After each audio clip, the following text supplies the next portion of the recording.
गरुड़ पुराण कथा। इस गरुड़ पुराण कथा में सुख दुख का वर्णन किया गया है। इस गरुड़ पुराण में मानव के लिए हर अच्छे और बुरे कर्मों का वर्णन दिया गया है। दोस्तों, आप सभी चैनल को सब्सक्राइब लाइक करते हैं, जिसमें आप लोगों को कुछ नहीं मिलता, पर इस चैनल पर जीने की राह और ज्ञान भरी बातें मिलती है। तो आपसे निवेदन है कि हमारे चैनल को आप सब सपोर्ट करें और हौसला दें कि हम आप लोगों के लिए अच्छा ज्ञान, अच्छी बातें और अच्छे राह पर चलने के लिए अच्छा ज्ञान आप सबके लिए पहुंचाता रहूं। नमस्कार मित्रों, आप सबका हमारे चैनल पर स्वागत है। दोस्तों, इस चैनल पर सारे वेदों का ज्ञान मिलेगा।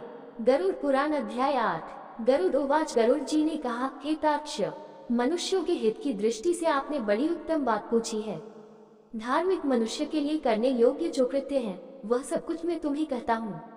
पुण्यात्मा व्यक्ति वृद्धावस्था के प्राप्त होने पर अपने शरीर को व्याधिग्रस्त तथा ग्रहों की प्रतिकूलता को देखकर और प्राण वायु के नाद न सुनाई पड़ने पर अपने मरण का समय जानकर निर्भय हो जाए और आलस्य का परित्याग कर जाने अनजाने किए गए पापों के विनाश के लिए प्रायश्चित का आचरण करे। जब आतुर काल उपस्थित हो जाए तो स्नान करके शालग्राम स्वरूप भगवान विष्णु की पूजा कराए। गंध, पुष्प, कुमकुम, तुलसी दल, धूप, दीप तथा बहुत से मोदक आदि नैवेद्यों को समर्पित करके भगवान की अर्चा करे और विप्रों को दक्षिणा देकर नैवेद्य का ही भोजन कराए तथा अष्टाक्षर ऊ नमो नारायणाय अथवा द्वादशाक्षर ऊ नमो भगवते वासुदेवाय मंत्र का जप करें। भगवान विष्णु और शिव के नाम का स्मरण करे और सुने। भगवान का नाम कानों से सुनाई पड़ने पर वह मनुष्य के पाप को नष्ट करता है। रोगी के समीप आकर बांधवों को शोक नहीं करना चाहिए, प्रत्युत मेरे पवित्र नाम का बार बार स्मरण करना चाहिए। विद्वान व्यक्ति को मत्स्य, कूर्म, वराह, नारसिंह, वामन, परशुराम, राम, कृष्ण, बुद्ध और कल्कि भगवान के ये 10 अवतार हैं। इन 10 नामों का सदा स्मरण कीर्तन करना चाहिए। जो व्यक्ति रोगी के समीप उपर्युक्त नामों का कीर्तन करते हैं, वे ही उसके सच्चे बांधव कहे गए हैं। कृष्ण, यह मंगलमय नाम जिसकी वाणी से उच्चारित होता है, उसके करोड़ों महापातक तत्काल भस्म हो जाते हैं। मरणासन अवस्था में अपने पुत्र के बहाने से नारायण नाम लेकर अजामिल भी भगत धाम को प्राप्त हो गया, तो फिर जो श्रद्धा पूर्वक भगवान के नाम का उच्चारण करने वाले हैं, उनके विषय में क्या कहना। दूषित चित्तवृत्ति वाले व्यक्ति के द्वारा भी स्मरण किए जाने पर भगवान उसके समस्त पापों को नष्ट कर देते हैं, जैसे अनिच्छा पूर्वक भी स्पर्श करने पर अग्नि जलाता ही है। हे द्विज, वासना के सहित पापों का समूल विनाश करने की जितनी शक्ति भगवान नाम में है, बाकी मनुष्य उतना पाप करने में समर्थ ही नहीं है। यमदेव अपने किंकरों से कहते हैं, हे दूतों, हमारे पास नास्तिका जनों को ले आया करो। भगवान के नाम का स्मरण करने वाले मनुष्यों को मेरे पास मत लाया करो, क्योंकि मैं स्वयं अच्युत, केशव, राम, नारायण, कृष्ण, दामोदर, वासुदेव, हरि, श्रीधर, माधव, गोपिका वल्लभ, जानकी नायक रामचंद्र का भजन करता हूँ। हे दूतों, जो व्यक्ति हे कमल नयन, हे वासुदेव, हे विष्णु, हे धरणीधर, हे अच्युत, हे शंख चक्रपाणी, आप मेरे शरणदाता हो, ऐसा कहते हैं, उन निष्पाप व्यक्तियों को तुम दूर से ही छोड़ देना। हे दूतों, जो निष्किंचन और रसज्ञ परमहंसों के द्वारा निरंतर आस्वादित भगवान मुकुंद के पादारविंद मकरंद रस से विमुख है, अर्थात भगवत भक्ति से विमुख है और नरक के मूल गृहस्थी के प्रपंच में तृष्णा से बद्ध है, ऐसे सत्पुरुषों को मेरे पास लाया करो। जिनकी जिह्वा भगवान के गुण और नाम का कीर्तन नहीं करती, चित्त भगवान के चरणाविंद का स्मरण नहीं करता, सिर एक बार भी भगवान को प्रणाम नहीं करता, ऐसे विष्णु के आराधना, उपासना आदि कृत्यों से रहित सत्पुरुषों को मेरे पास ले आओ। इसलिए हे पक्षीद, जगत में मंगल स्वरूप भगवान विष्णु का कीर्तन ही एकमात्र महान पापों के आत्यंतिक और एकांतिक निवृत्ति का प्रायश्चित है, ऐसा जानो। नारायण से परार्मुख रहने वाले व्यक्तियों के द्वारा किए गए प्रायश्चित्ताचरण भी दुर्बुद्धि प्राणी को उसी प्रकार पवित्र नहीं कर सकते, जैसे मदिरा से भरे घर को गंगा जी सदृश नदियां पवित्र नहीं कर सकती। भगवान कृष्ण के नाम स्मरण से पाप नष्ट हो जाने के कारण जीव नरक को नहीं देखते और स्वप्न में भी कभी यम तथा यमदूतों को नहीं देखते। जो व्यक्ति अंतकाल में नंदनंदन भगवान श्री कृष्ण के पीछे चलते हैं, आई गाय को ब्राह्मणों को दान देता है, वह मांस, हड्डियों और रक्त से परिपूर्ण वैतरणी नदी में गिरता, अथवा जो मृत्यु के समय में नंदनंदन इस प्रकार की वाणी का उच्चारण करता है, शरीर धारण नहीं करता, अर्थात मुक्त हो जाता है। अतः पापों के समूह को नष्ट करने वाले महाविष्णु के नाम का स्मरण करना चाहिए, अथवा गीत या विष्णु सहस्त्र नाम का पठन अथवा श्रवण करना चाहिए। एकादशी का व्रत, गीता, गंगाजल, तुलसी दल, भगवान विष्णु का चरणामृत और नाम, ये मरण काल में मुक्ति देने वाले हैं। इसके बाद घृत और सुवर्ण सहित अन्नदान का संकल्प करें। श्रोत्रिय द्विज वेद पाठी ब्राह्मण को सवत्सा गौ का दान करें। हे तार्क्ष्य, जो मनुष्य अंतकाल में थोड़ा बहुत दान देता है और पुत्र उसका अनुमोदन करता है, वह दान अक्षय होता है। सत्पुत्र को चाहिए कि अंतकाल में सभी प्रकार का दान दिलाए। लोक में धर्मज्ञ पुरुष इसीलिए पुत्र के लिए प्रार्थना करते हैं। भूमि पर स्थित आधी आंखें मूंदे हुए पिता को देखकर पुत्रों को उनके द्वारा पूर्व संचित धन के विषय में तृष्णा नहीं करनी चाहिए। सत्पुत्र के द्वारा दिए गए दान से जब तक उसका पिता जीवित हो तब तक और फिर मृत्यु के अनंतर आतिवाहिक शरीर से भी परलोक के मार्ग में वह दुख नहीं प्राप्त करता। आतुरकाल और ग्रहणकाल, इन दोनों कालों में दिए गए दान का विशेष महत्व है, इसलिए तिल आदि अष्टदान अवश्य देने चाहिए। तिल, लोहा, सोना, कपास, नमक, सब धान्य, धान, जौ, गेहूं, उड़द, काकुन या कंगुनी और चना, ये सब धान्य कहे जाते हैं। भूमि और गाय, इनमें से एक एक का दान भी पवित्र करने वाला है। यह अष्ट महादान महापातकों का नाश करने वाला है, अतः अंतकाल में इसे देना चाहिए।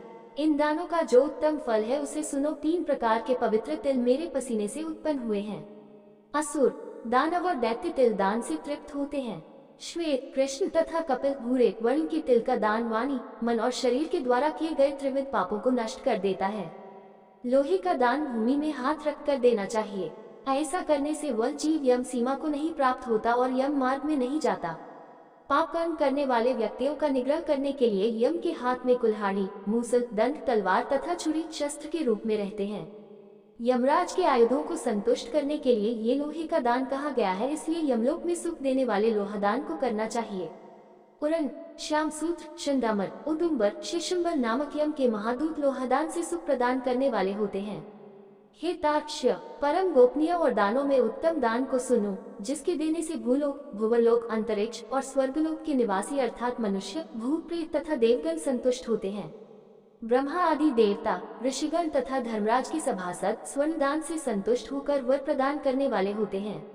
इसलिए प्रेत के उद्धार के लिए स्वर्ण दान करना चाहिए। हे तात, स्वर्ण का दान देने से जीव यमलोक नहीं जाता, उसे स्वर्ग की प्राप्ति होती है। बहुत काल तक वह सत्यलोक में निवास करता है। तदनंतर इस लोक में रूपवान, धार्मिक, वाक्पटु, श्रीमान और अतुल पराक्रमी राजा होता है। कपास का दान देने से यमदूतों से भय नहीं होता। लवण का दान से यम से भय नहीं होता। लोहा, नमक, कपास, तुल और स्वर्ण के दान से यमपुर के निवासी चित्रगुप्त आदि संतुष्ट होते हैं। सब धान्य प्रदान करने से धर्मराज और यमपुर के तीनों द्वारों पर रहने वाले अन्य द्वारपाल भी प्रसन्न हो जाते हैं। धान, जौ, गेहूं, मूंग, उड़द, काकुन या कंगुनी और सातवां चना, ये सब धान्य कहे गए हैं। जो व्यक्ति गोचर मात्र 100 गाय और 1 बैल जितनी भूमि पर स्वतंत्र रूप से रह सके, विचरण कर सके, उतनी विस्तार वाली भूमि गोचर कहलाती है। इसका दान समस्त पापों का नाश करने वाला है। भूमि विधान पूर्वक सत्पात्र को देता है, वह ब्रह्महत्या के पाप से मुक्त होकर पवित्र हो जाता है। ऐसा मुनीश्वरों ने देखा है। राज्य में किया हुआ अर्थात राज्य संचालन में राजा से होने वाला महापाप न व्रतों से, न तीर्थ सेवन से और न अन्य किसी दान से नष्ट होता है, अपितु वह तो केवल भूमि दान से ही विलीन होता है। जो व्यक्ति ब्राह्मण को धान्यपूर्ण पृथ्वी का दान करता है, वह देवताओं और असुरों से पूजित होकर इंद्रलोक में जाता है। हे गरुड़, अन्य दानों का फल अत्यल्प होता है, किंतु पृथ्वी दान का पुण्य दिन प्रतिदिन बढ़ता जाता है। भूमि का स्वामी होकर भी जो ब्राह्मण को भूमि नहीं देता, वह जन्मांतर में किसी ग्राम में एक कुटिया तक भी नहीं प्राप्त करता और जन्म जन्मांतर में अर्थात प्रत्येक जन्म में दरिद्र होता है। भूमि का स्वामी होने के अभिमान में जो भूमि का दान नहीं करता, वह तब तक नरक में निवास करता है जब तक शेषनाग पृथ्वी को धारण करते हैं। इसलिए भूमि के स्वामी को भूमि दान करना ही चाहिए। अन्य व्यक्तियों के लिए भूमि दान के स्थान पर मैंने गोदान का विधान किया है। इसके बाद अंधेनु का दान करना चाहिए और रुद्रधेनु देनी चाहिए। तदनंतर ऋणधेनु देकर मोक्षधेनु का दान करना चाहिए। हे खग, विशेष विधान पूर्वक वैतरणी का दान करना चाहिए। दान में दी गई गौ मनुष्य को त्रिविध पापों से मुक्त करती है। बाल्यावस्था में, कुमारावस्था में, युवावस्था में, वृद्धावस्था में अथवा दूसरे जन्म में, रात में, प्रातः काल, मध्याह्न, अपराह्न और दोनों संध्या कालों में शरीर, मन और वाणी से जो पाप किए गए हैं, वे सभी पाप तपस्या और सदाचार से युक्त वेदविद ब्राह्मणों को उत्स्कर युक्त दान सामग्री सहित सवत्सा और दूध देने वाली कपिला गौ के एक बार दान देने से नष्ट हो जाते हैं। दान में दी गई वह गौ अंतकाल में गोदान करने वाले व्यक्ति का संचित पापों से उद्धार कर देती है। स्वस्थ चित्तावस्था में दी गई 1 गौ, आतुरावस्था में दी गई 100 गाय और मृत्यु काल में चित्त विवर्जित व्यक्ति के द्वारा दी गई 1000 गाय तथा मरणोत्तर काल में दी गई विधि पूर्वक 1 लाख गाय के दान का फल बराबर ही होता है। यहाँ स्वस्थावस्था में गोदान करने का विशेष महत्व बतलाया गया है। तीर्थ में सत्पात्र को दी गई 1 गाय का दान 1 लक्ष गोदान के तुल्य होता है। सत्पात्र में दिया गया दान लक्ष गुना होता है। उस दान से दाता को अनंत फल प्राप्त होता है और दान लेने वाले पात्र को प्रतिग्रह दान लेने का दोष नहीं लगता। स्वाध्याय और होम करने वाला तथा दूसरे के द्वारा पकाए गए अन्न को न खाने वाला अर्थात स्वयं पाकी ब्राह्मण रत्नपूर्ण पृथ्वी का दान लेकर भी प्रतिग्रह दोष से लिप्त नहीं होता। विष और शीत को नष्ट करने वाले मंत्र और आग भी क्या दोष के भागी होते हैं। अपात्र को दी गई वह गाय दाता को नरक में ले जाती है और अपात्र प्रतिग्रहीता को 101 पीढ़ी के पुरुषों के सहित नरक में गिराती है। इसलिए अपने कल्याण की इच्छा करने वाले विद्वान व्यक्ति को अपात्र को दान नहीं देना चाहिए। 1 गाय एक ही ब्राह्मण को देनी चाहिए। बहुत ब्राह्मणों को 1 गाय कदापि नहीं देनी चाहिए। वह गौ यदि बेची या बांटी गई तो 7 पीढ़ी तक के पुरुषों को जला देती है। हे खगेश्वर, मैंने तुमसे पहले वैतरणी नदी के विषय में कहा था, उसे पार करने के उपायभूत गोदान के विषय में मैं तुमसे कहता हूँ। काले अथवा लाल रंग की गाय को सोने के सींग, चांदी के खूर और कांसे के पात्र की दोहनी के सहित 2 काले रंग के वस्त्रों से आच्छादित करें। उसके कंठ में घंटा बांधे तब कपास के ऊपर वस्त्र सहित ताम्रपात्र को स्थापित करके वहां लोहाधन सहित सोने की यम मूर्ति भी स्थापित करें और कांसे के पात्र में घृत रखकर यह सब ताम्रपात्र के ऊपर रखें। ईख की नींव बनाकर उसे रेशमी सूत्र से बांधकर भूमि पर गड्ढा खोदे एवं उसमें जल भरकर वही ईख की नाव उसमें डाले। उसके समीप सूर्य की देह से उत्पन्न हुई धेनु को खड़ी करके शास्त्रीय विधि विधान के अनुसार उसके दान का संकल्प करें। ब्राह्मणों को अलंकार और वस्त्र का दान दे तथा गंध, पुष्प, अक्षत आदि से विधान पूर्वक गाय की पूजा करें। गाय की पूंछ को पकड़कर ईख की नाव पर पैर रखकर ब्राह्मण को आगे करके इस मंत्र को पढ़े, हे जगन्नाथ, हे शरणागत वत्सल, भवसागर में डूबे हुए शोक संताप की लहरों से दुख प्राप्त करते हुए जनों के आप ही रक्षक हैं। हे ब्राह्मण श्रेष्ठ, विष्णु रूप, भूमि देव, आप मेरा उद्धार कीजिए। मैंने दक्षिणा के सहित यह वैतरणी रूपिणी गाय आपको दी है, आपको नमस्कार है। मैं महाभयावह यम मार्ग में 100 योजन विस्तार वाली उस वैतरणी नदी को पार करने की इच्छा से आपको इस वैतरणी गाय का दान देता हूँ। आपको नमस्कार है। हे वैतरणी धेनु, हे देवेशी, यमद्वार के महामार्ग में वैतरणी नदी के पार कराने के लिए आप मेरी प्रतीक्षा करना, आपको नमस्कार है। मेरे आगे भी गौएं हो, मेरे पीछे भी गौएं हो, मेरे हृदय में भी गौएं हो और मैं गौओं के मध्य में निवास करूं। जो लक्ष्मी सभी प्राणियों में प्रतिष्ठित है तथा जो देवता में प्रतिष्ठित है वही धेनु रूपा लक्ष्मी देवी मेरे पाप को नष्ट करे। इस प्रकार मंत्रों से भली भांति प्रार्थना करके हाथ जोड़कर गाय और यम की प्रदक्षिणा करके सब कुछ ब्राह्मण को प्रदान करें। हे खग, इस विधान से जो वैतरणी धेनु का दान करता है वह धर्म मार्ग से धर्मराज की सभा में जाता है।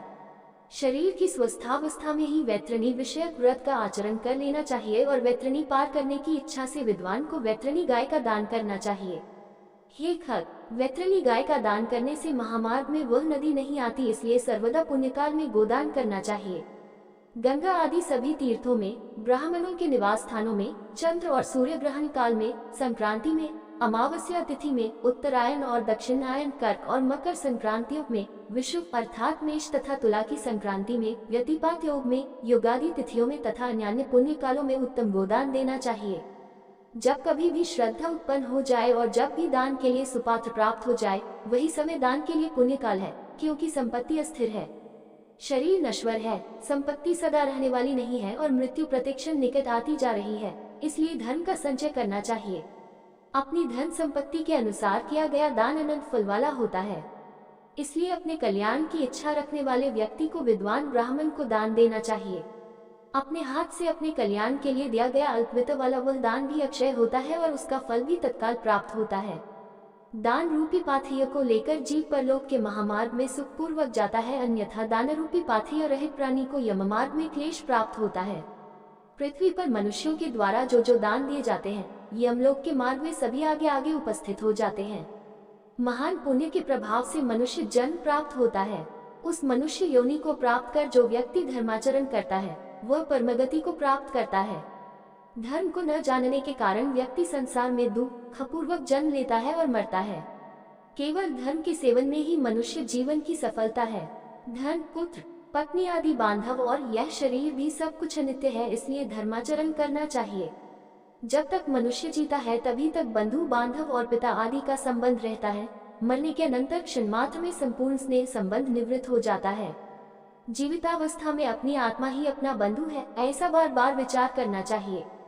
मरने के अनंतर कौन उसके उद्देश्य से दान देगा, ऐसा जानकर अपने हाथ से ही सब कुछ दान देना चाहिए, क्योंकि जीवन अनित्य है। बाद में अर्थात उसकी मृत्यु के पश्चात कोई भी उसके लिए दान नहीं देगा। मृत शरीर को काठ और ढेले के समान पृथ्वी पर छोड़कर बंधु बांधव विमुख होकर लौट जाते हैं। केवल धर्म ही उसका अनुगमन करता है। धन संपत्ति घर में ही छूट जाती है, सभी बंधु बांधव शमशान में छूट जाते हैं, किंतु प्राणी के द्वारा किया हुआ शुभाशुभ कर्म परलोक में उसके पीछे पीछे जाता है। शरीर आग से जल जाता है, किंतु किया हुआ कर्म साथ में रहता है। प्राणी जो कुछ पाप अथवा पुण्य करता है उसका वह सर्वत्र भोग प्राप्त करता है। इस दुःखपूर्ण संसार सागर में कोई भी किसी का बंधु नहीं है। प्राणी अपने कर्म संबंध से संसार में आता है और फल भोग से कर्म का क्षय होने पर पुनः चला जाता है, अर्थात मृत्यु को प्राप्त हो जाता है। माता पिता, पुत्र, भाई, बंधु और पत्नी आदि का परस्पर मिलन प्याव पर एकत्र हुए जंतुओं के समान अथवा नदी में बहने वाले काष्ठ समूह के समान नितांत चंचल अर्थात अस्थिर है। किसके पुत्र, किसके पौत्र, किसकी भार्या और किसका धन, संसार में कोई किसी का नहीं है। इसलिए अपने हाथ से स्वयं दान देना चाहिए। जब तक धन अपने अधीन है तब तक ब्राह्मण को दान कर दे, क्योंकि धन दूसरे के अधीन हो जाने पर तो दान देने के लिए कहने का साहस भी नहीं होगा। पूर्व जन्म में किए हुए दान के फलस्वरूप यहाँ बहुत सारा धन प्राप्त हुआ है, इसलिए ऐसा जानकर धर्म के लिए धन देना चाहिए। धर्म से अर्थ की प्राप्ति होती है, धर्म से काम की प्राप्ति होती है और धर्म से ही मोक्ष की भी प्राप्ति होती है, इसलिए धर्माचरण करना चाहिए। धर्म श्रद्धा से धारण किया जाता है, बहुत सी धन राशि से नहीं। अकिचिन मुनिगण भी श्रद्धावान होकर स्वर्ग को प्राप्त हुए हैं। जो मनुष्य पत्र, पुष्प, फल अथवा जल मुझे भक्तिभाव से समर्पित करता है, उस संयतात्मा के द्वारा भक्ति पूर्वक दिए गए पदार्थों को मैं प्राप्त करता हूँ। इसलिए विधि विधान पूर्वक अवश्य ही दान देना चाहिए। थोड़ा हो या अधिक इसकी कोई गणना नहीं करनी चाहिए। जो पुत्र पृथ्वी पर पड़े हुए आतुर पिता के द्वारा दान दिलाता है वह धर्मात्मा पुत्र देवताओं के लिए भी पूजनीय होता है। माता पिता के निमित्त जो धन पुत्र के द्वारा सत्पात्र को समर्पित किया जाता है उससे पुत्र, पौत्र और प्रपौत्र के साथ वह व्यक्ति स्वयं भी पवित्र हो जाता है। पिता के उद्देश्य से किए गए दान से 1000 गुना, बहन के उद्देश्य से किए गए दान से 10,000 गुना और सहोदर भाई के निमित्त किए गए दान से अनंत गुना पुण्य प्राप्त होता है। दान देने वाला उपद्रवग्रस्त नहीं होता, उसे नरक यातना नहीं प्राप्त होती और मृत्युकाल में उसे यमदूतों से भी कोई भय नहीं होता। हे खग, यदि कोई व्यक्ति लोक से आतुरकाल में दान नहीं देते वे कंजूस पापी प्राणी मरने के अनंतर शोकगमन होते हैं। आतुरकाल में आतुर के उद्देश्य से जो पुत्र, पौत्र, सहोदर भाई, सगोत्री और सुहृदजन दान नहीं देते वे ब्रह्महत्यारे हैं, इसमें कोई संशय नहीं है। इस प्रकार गरुड़ पुराण के अंतर्गत सारोद्धार में आतुरदाना निरूपण गरुड़ पुराण अध्याय 8 समाप्त हुआ। दोस्तों, आपसे निवेदन है कि हमारे चैनल को आप लोग सपोर्ट करें। ये वीडियो अच्छा लगा हो तो लाइक, शेयर, सब्सक्राइब जरूर करें। धन्यवाद।